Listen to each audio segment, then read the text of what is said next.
What's going on? Today's topic is a big one.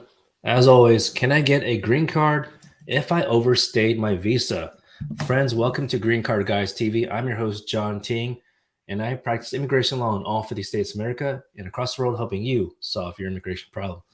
Now, here's the deal. Thanks for joining again. If you're returning to our live show, you're always welcome to drop a question in the comment section or send us a DM, and we'll try our best to cover it in the show. Sometimes, if I just get too excited to share about how we solve problems with immigration in the United States, I might not get to your question. And if that happens, I apologize. Please call in or again, send a DM for later on. And but if you call in, okay. Hey, Anu, good morning to you. If you call in, there is no obligation to hire us or anything like that. If there's a way we can help you and it does not require legal representation, we're happy. Okay. It fulfills our mission to help people live and work in America legally. Now, here's the deal.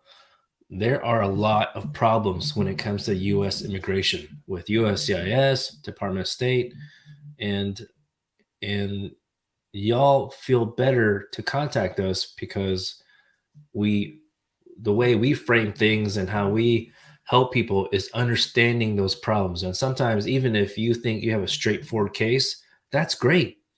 But for us as a team, we are able to get you the status, whether it's a visa or a green card, more smoothly because we understand and we know the problems that exist, at least for other cases. It might not exist for yours, but hopefully that helps you understand our methodology, how we look at things, even when we prepare clients for interviews.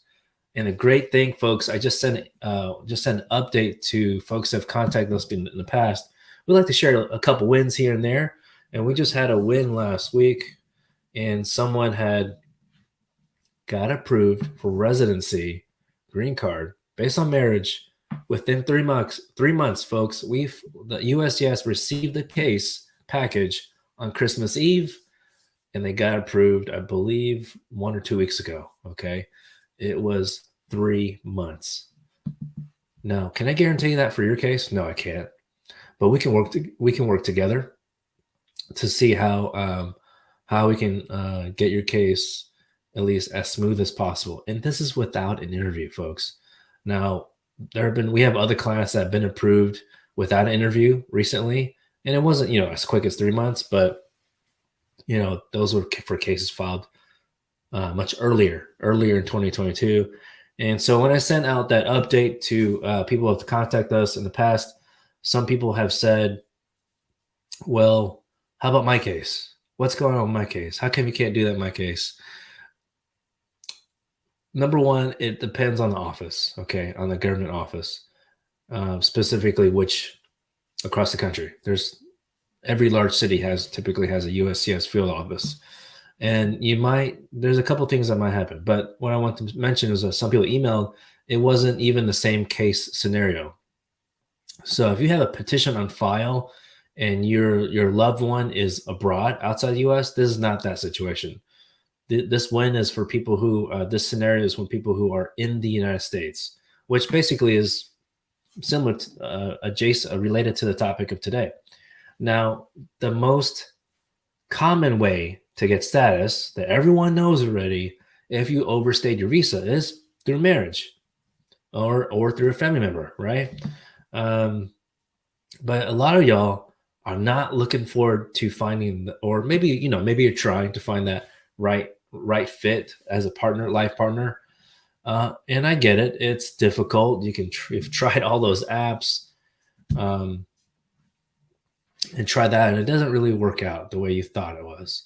I've heard some good stories about it. We have some clients I've met through dating apps.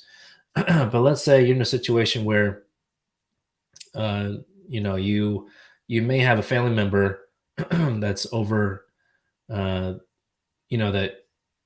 could file for you, but maybe you have a different scenario where,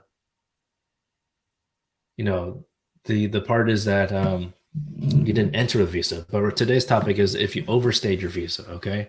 So if it's not through family, but you might be thinking, well, can I do like investor visa Or can I do like E1, E2, or can I get a green card through work?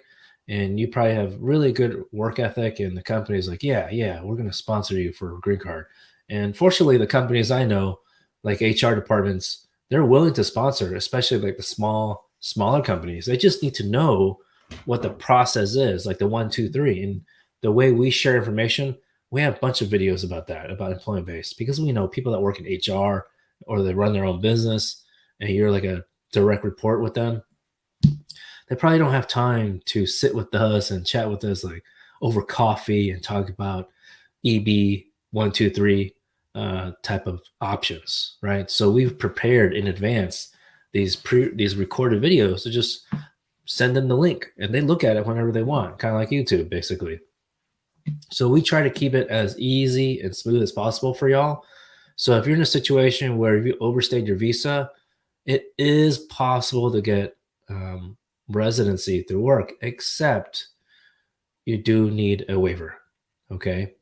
And to be eligible for a waiver, okay, the 601A waiver, family unity waiver, you need to have a parent or spouse who's a resident or a U.S. citizen. Now, people ask me, well, if I got a spouse that has status, why don't I just apply through them? Believe it or not, some people don't want to apply through their spouse, even though their spouse has some kind of status.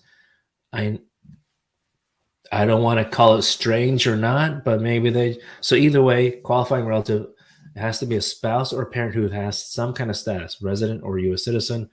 And so some of y'all think, okay, maybe it's more, I don't know what you call it, sustainable, more secure through a company. That's fine. Everyone has a different pathway they prefer. But people also ask, well, do children count for a qualifying relative, even though they're a U.S. citizen? Unfortunately, not for the 601A waiver. And the waiver is for your unlawful presence after you overstayed your visa. Now, so you're probably hoping for like the best, fastest way. Unfortunately, a waiver does take a long time. Before the pandemic, it took about, on average, 8 months from filing to a decision, approval. Okay. And it's not a guaranteed approval. Okay. Some people get denied, unfortunately. Fortunately, in our office, we've only had one waiver case denied. And that was because the spouse did not want to cooperate anymore. In fact, that person was in jail. They were not in jail when we started the case, so that made it easier to get started. But when we had an RFE or something, that was when I had a little problem. So I do see some questions. I'll get to that soon. Thank you so much. By the way, if you enjoy our content, please smash the like button on our hearts and save the video for your friends if you think they have a question similar. All right. Let's see here. So yeah, so about the waiver, but let's say you're thinking, well, even if I have these qualifying relatives, a spouse or a parent who has status, well, they're not they don't need like medical attention. They don't have a disease or illness. Some people think just because that their qualifying relative doesn't have that kind of illness or disease that you don't qualify for it.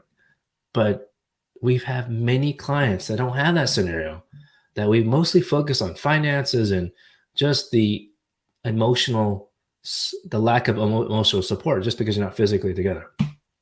I know it sounds crazy that it's possible, but it is. So you need to work with a law firm, again, whether it's with us or not. It'll be our pleasure to assist you from start to finish. But even if you've already filed your case and you already got approved for a petition, whether it's work-based or family-based, and you're thinking, well, shoot, I did not have a good experience with that first law firm, you might want to consider ones that have good, solid experience with waivers. Okay. You always want to ask more questions about this. So that's why lawyers tend to talk a lot in like a consultation. We just drop all this knowledge.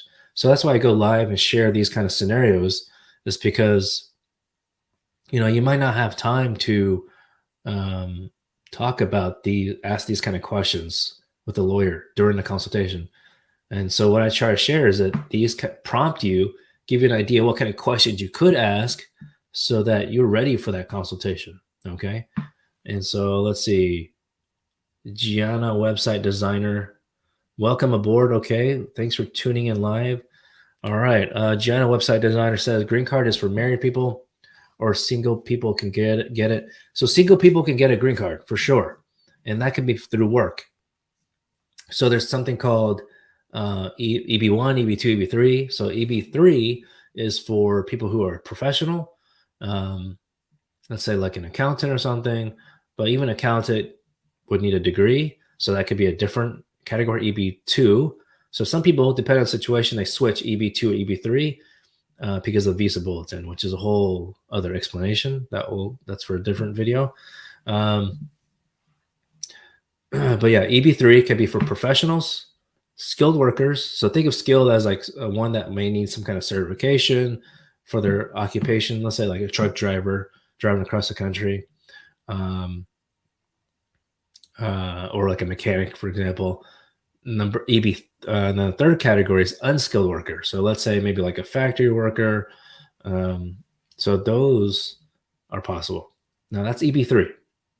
EB2 is for someone who has an advanced degree, or what's it called? Then EB1. Okay, advanced degree meaning specifically you could have a bachelor's degree or a master's. It does not have to be only a master's. Okay. Now, if you're wondering, well, what if I don't have a degree, but I'm exceptional? I'm amazing. Okay. No one actually really says that, but there's something called exceptional ability. That's EB2, another category within EB2. And so you have to show exceptional ability. Of course, there's not really a definition for it, but it has examples, okay, that we share in our free guide. So if you're interested in our free guide, you're welcome to go to our website, greencardguides.com, and go down below. I don't think our website has all the guides, so you have to call in or message us and we'll send it to you. We'll need your email, of course. But exceptional ability can be in the sciences, arts, or the business. So a lot of y'all have started your own business already, but and have thought, like, is there a way to get through a business? But most people don't know this, right? Even lawyers don't know this. So business, yes, you can qualify for exceptional ability as well. But here's the thing. Not every business is exceptional, as you could probably imagine. Okay. And just because you make profit doesn't mean you're exceptional as well. There's certain requirements. So all our requirements are in our free guide. So you can actually download our free guide or request a copy of it so you could take a look, because it's too many for me to just list out right here and it'd be boring, honestly. So, but the EB1, okay, EB1 is for folks who have something called extraordinary ability. Okay, it's kind of similar, but it requires a lot significant, I would say, more evidence. Okay, not just more evidence, but the standard is higher. Okay, it's just a bit different, and you don't need an offer of employment or labor certification. So that's good. Okay, so that's EB1. The second category is for what they call outstanding professors or researchers. Again, it's a fairly higher standard, so it is possible. And the third classification within EB1 is called excuse me, just ate lunch quickly.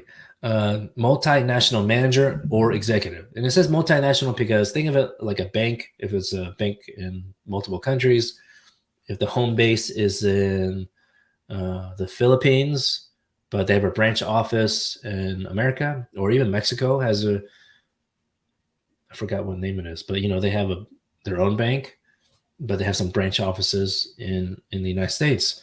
So that's an example of having an employee, executive or manager, go from their country, home base, to United States. All right, so that's possible for a non-immigrant visa and also for a residency as well. So keep that in mind. So typically these are not, thought of when you have overstayed your visa, but this only works, okay, if you have a qualifying relative so that you can apply for a waiver. Now, generally, most of these categories, if you're applying, most people ask like, well, how long does it freaking take, John? Roughly about 2 years, unless you qualify for the one the extraordinary, where you don't have to file through with the labor certification or have a job offer. Basically, we call it self-petition. Okay, so some of y'all might think you're amazing, and that's cool. You might be amazing personally, at least, or your business, the company you work with, but it might not be to the standard of USCIS. So, but if you're just wondering if you're eligible for or just qualified to apply, we'll chat about it. We'll take a look. Okay, but if we have to review your documents more in depth, of course, we do charge a fee for that part.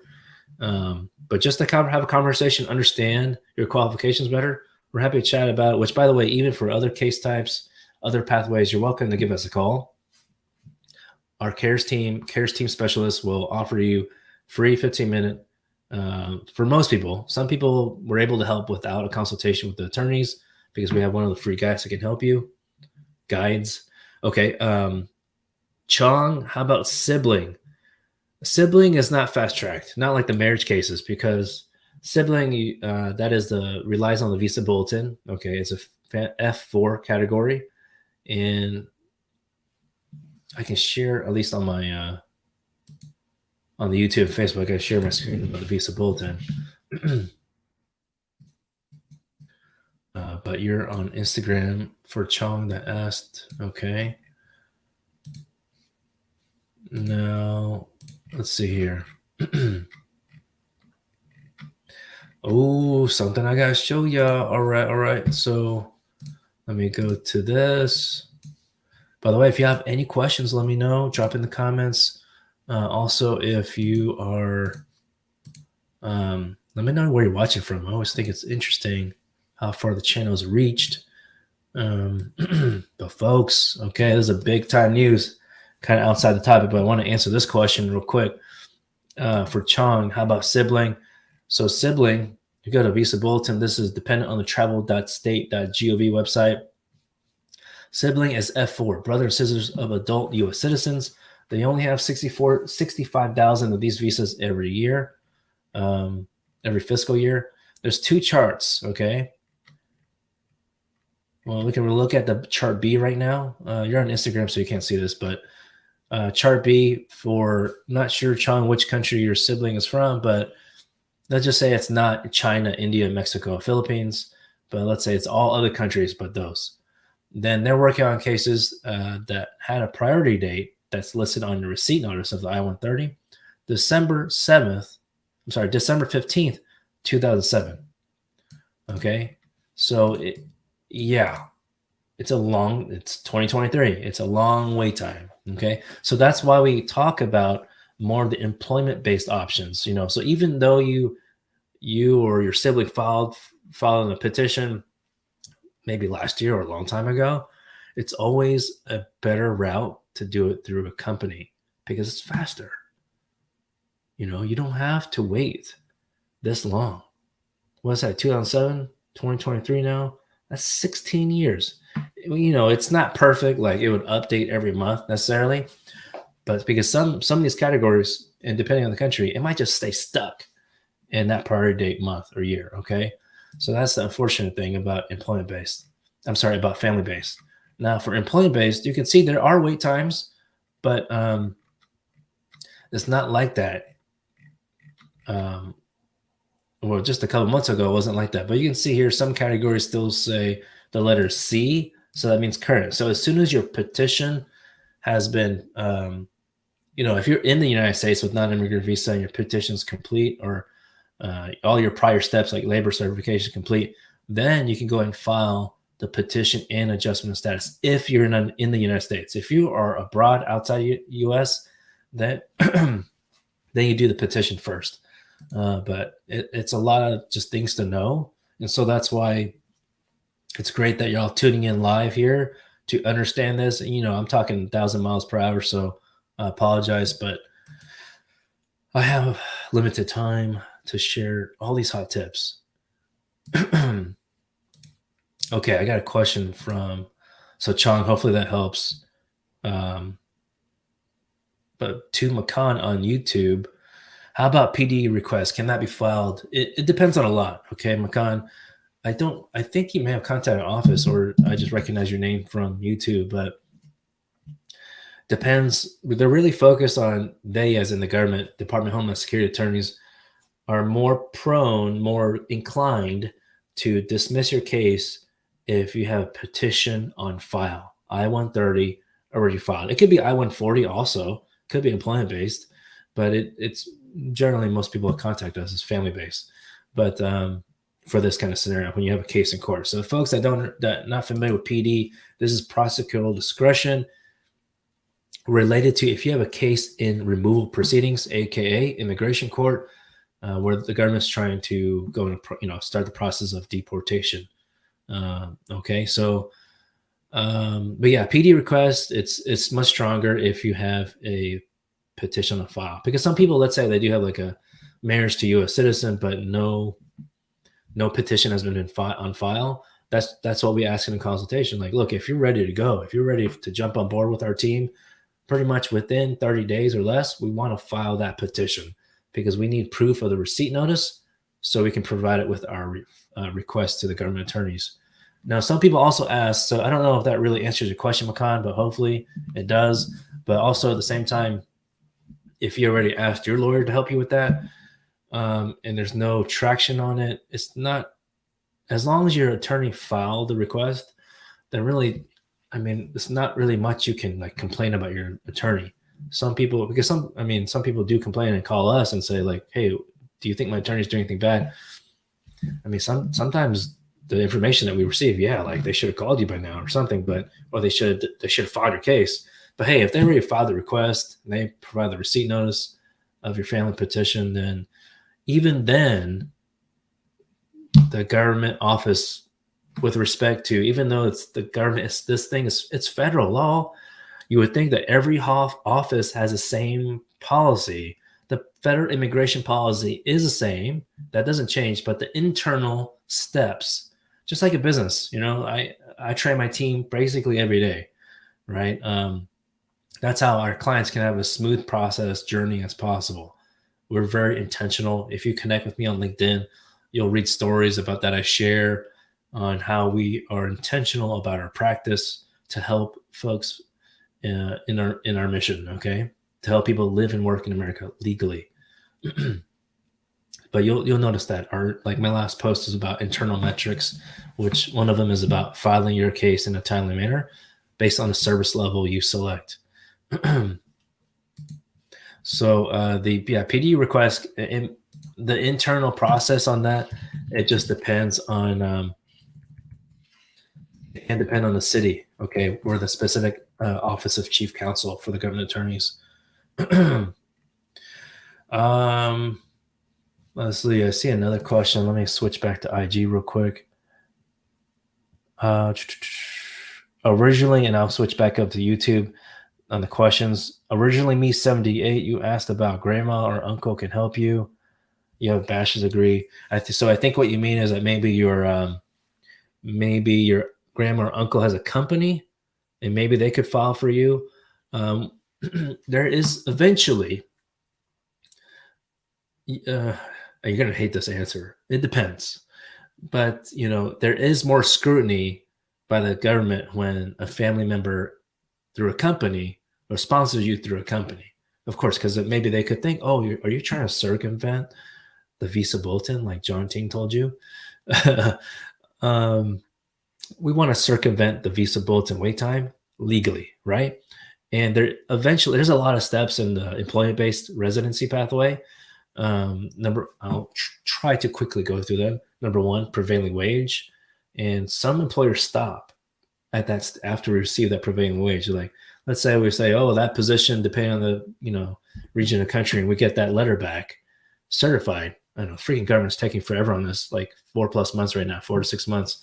But when we finally receive it, and it says 80,000 USD, and then the employer's like, that's not within our budget. I'm like, okay, well, I thought you were committed. But unfortunately, the truth is some employers are not committed all the way. But that's the very first step. Second step is recruitment. So even though you could be working for that company already, you don't have to have been working for the company yet. But if you're already working for that company, the company might think, well, Why would I do recruitment again? But yeah, that's required.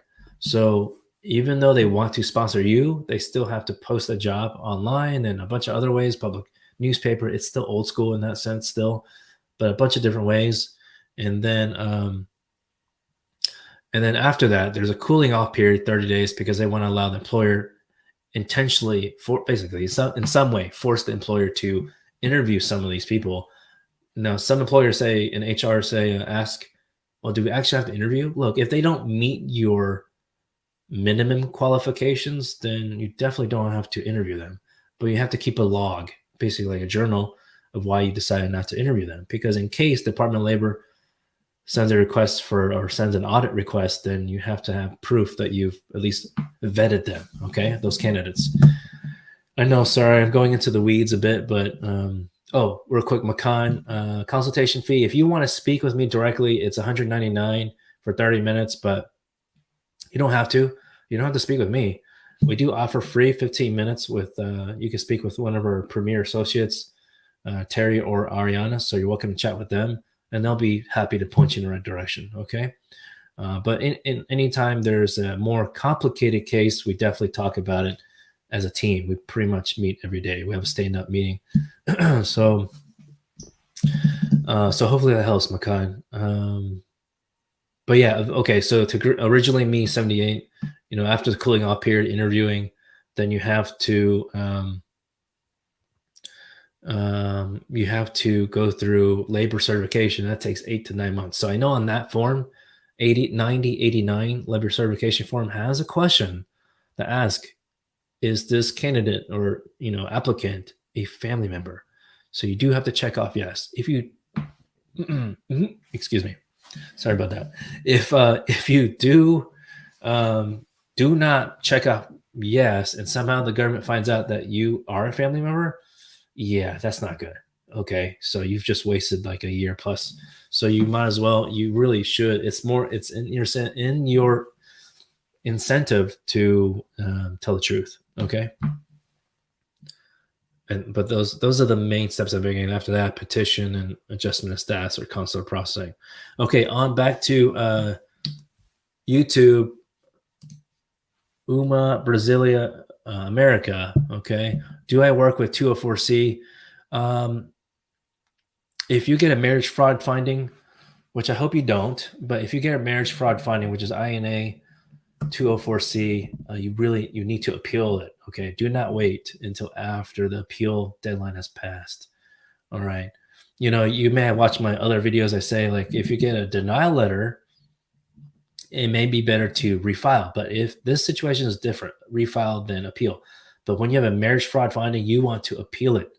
Okay, not refile, but appeal it. And unfortunately, the appeal form 290B does not have a processing time schedule on the USCIS website, because, man, they have to keep track of all these other cases. They don't have a timetable on that. Okay, they don't track that. So hopefully that helps. Hopefully, Uma Brasilia, America, you still have time within that appeal deadline. Okay. And you asked what's our number. You can look down right below on the bottom here.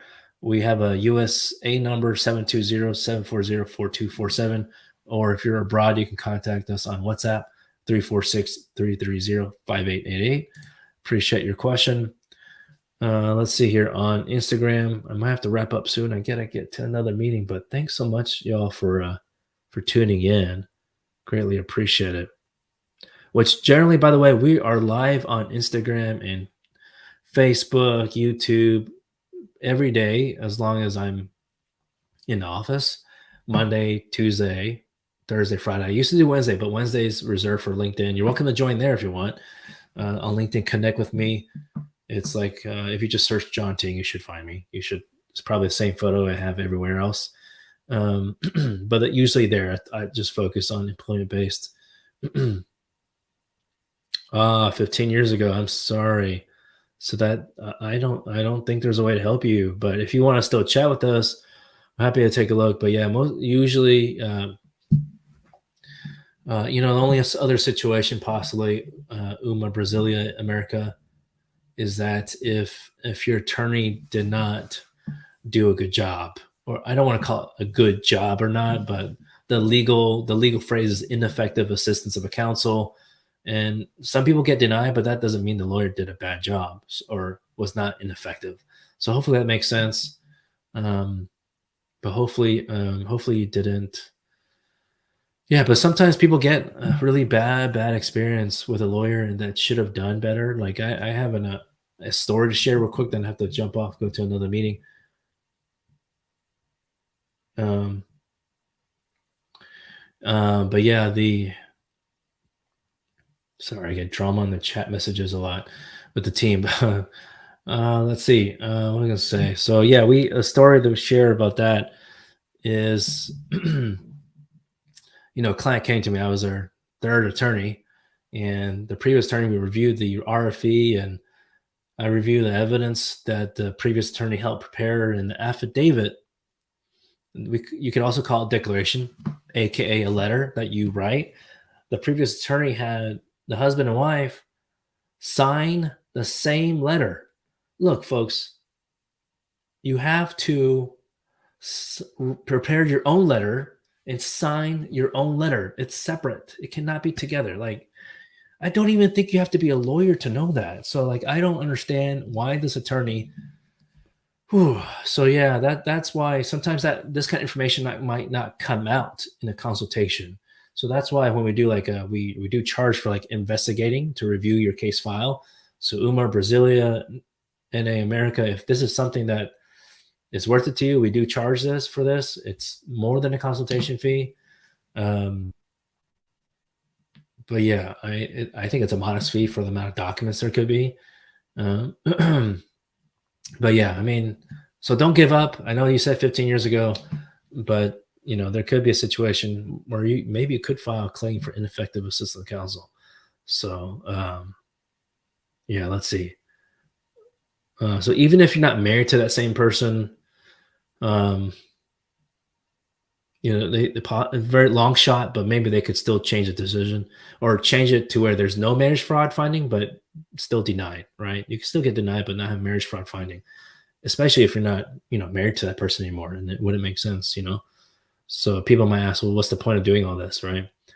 But yeah, if you have, so that's where I should wrap it up for you. If you do have a marriage fraud finding, and I'm trying to think of other stories that clients and potential clients have shared without sharing their names, of course. But yeah, the government really looks at they can scrutinize these cases. But again, we have very good positive wins, or I mean, any win is positive. Where we had the green card application filed like December or November and approved in 3 months or 6 months. Now they're starting to do these for older cases, fortunately. But look, if you're just about to get ready, which it's March 23rd right now, but you're looking to that you're eligible to file something, don't wait, folks. Okay, save up money, but don't save, and then you somehow forget that you need to file for residency or whatever application, because USCIS fees will increase. Let me say this again. USCIS fees will increase. Do I know when? I think it will be in May, because the rule proposal was open for 30 days and it ended March 6th. So right now they're reviewing the comments. Okay, we call it comment period, but now it's past the comment period where we can't put a comment anymore. And I know it's weird. The Trump administration proposed fee increases, and they had a lot of pushback, and it didn't get through. But the last time there was a fee increase was during Obama years. Okay, President Obama. Now it's President Biden. So it's kind of interesting. I mean, I'm a Democrat, but I'm a registered Democrat, but Democrats are increasing fees. So it's kind of interesting. But hey, that doesn't mean it's anti-immigration necessarily. Except President Trump wanted to add a $50 fee for asylum applicants. Can you imagine? Not to say that people who apply for asylum don't have money, but there's plenty of people that do. But it's just not the right thing to do as a human, right? Human right perspective. Okay, Anthony. Sorry, I just kind of chit chat in my own world. Okay, Anthony Sennett. Hi, you have filed I-360 since last year, July 2022. You got the receipt notice. Okay, great. That's good because some people don't even get that.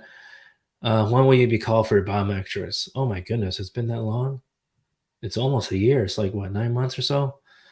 You're a religious worker? Okay, great. Man, we've had our own drama with religious entities, actually. I'll share a tip about that later.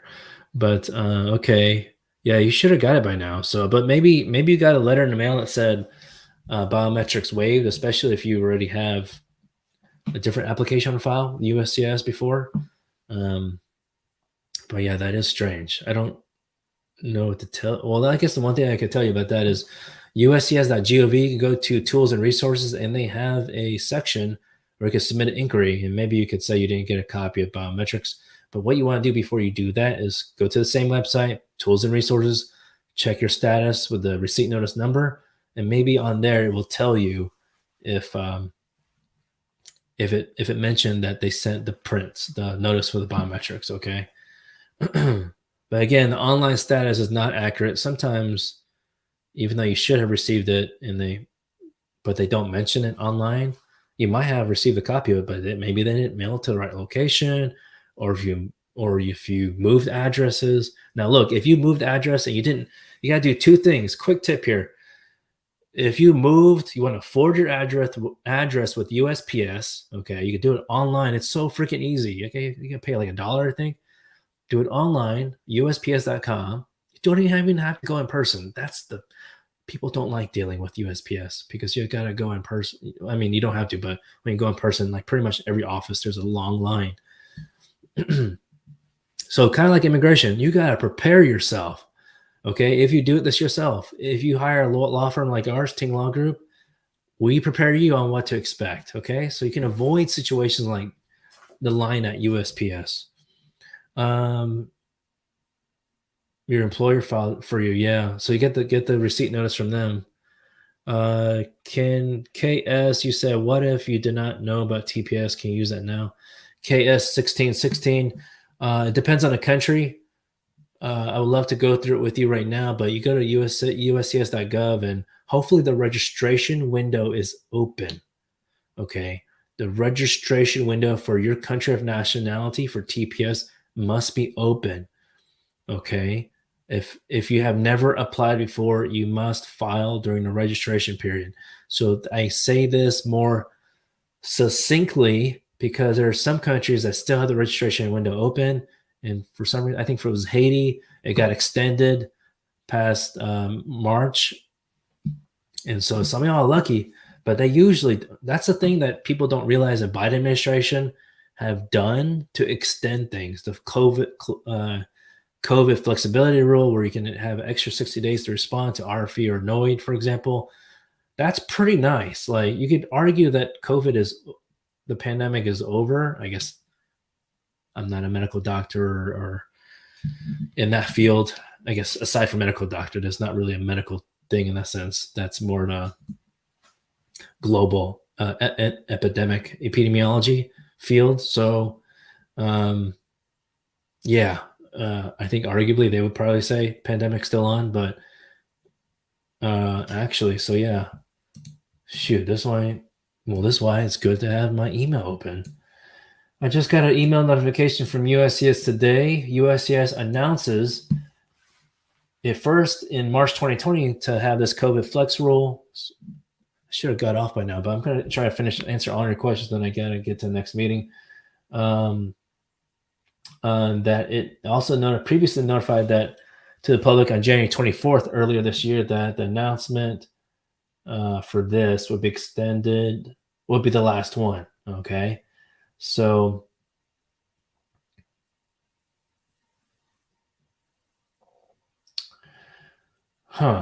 let's see, where does it say that the day will actually stop? Let me open this one. Let me open this link real quick.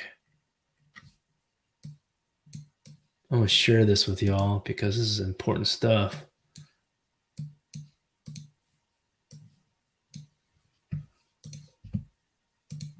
Okay, well, this is on YouTube and Facebook. You can see this here. I'm going to scroll down the screen to share. Let me increase the size so it's easier to see. But this was January 24th, 2023. Um, if the request was issued between March 1st, 2020 and March 23rd, 2023, then you have that extension of the 60 days past the deadline. But if you get an RFE, today is March 23rd. So yeah, they sent another email reminder. That's very nice. Past administrations wouldn't do that. Okay. So they're being more, they're sharing more information. So there's just they sent a kind of reminder today saying, look, today's the last day. So if you receive like any of these type of notices after today, you're not going to get this extra 60 days.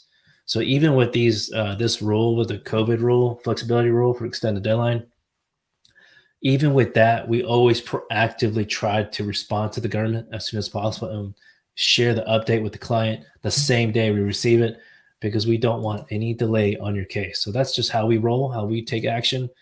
But yeah, KS, hopefully I answered the question. Then you said, can you apply anything just to get a deal? Keep dragging it. So have some sort of, I think you see a status. Yeah, I mean, if your country nationality is open. Oh, okay. I see your other comments now. Oh, oh my goodness, you're in a coma for 30 years. I'm so sorry to hear that. But now, so yeah, so I'm assuming now the registration window for your country nationality is closed. But yeah, check out the USCIS.gov just in case if you haven't. I'm assuming you have looked at it already. So in that sense, if TPS is not available for you, you might need to consider other things. Who knows? Who knows? Something could be, but who could be available through your employer, but you might need, if you hear overstayed your visa, you might need a waiver, or I mean, you will need a waiver. So you need to figure out if you're qualified for one. Let's see. Gulf War. Thank you for your service. I am sorry that that happened. I guess more power to you. You have glad you're able to just join us live. But we're happy to share more information if we can. Sometimes we're not able to help everyone, but at least point you in the right direction. On to YouTube. Jennifer Ramos asked, this might be the last question, but if you have more questions later on, you can always contact us, give us a call, or you could DM us on here. You could DM us here, or you could text us, okay? But Jennifer Ramos, the last question I can answer real quick is, you applied for change of status 539 in Talanow, still pending. Yeah, so that's a change of status. We typically don't file a lawsuit for a 539 delay, but it depends. It may depend what else you filed with the 539. Was it only 539? So give us a call, okay, folks? Thank you so much. I appreciate it, but I got to get going, and I'm going to talk to you tomorrow.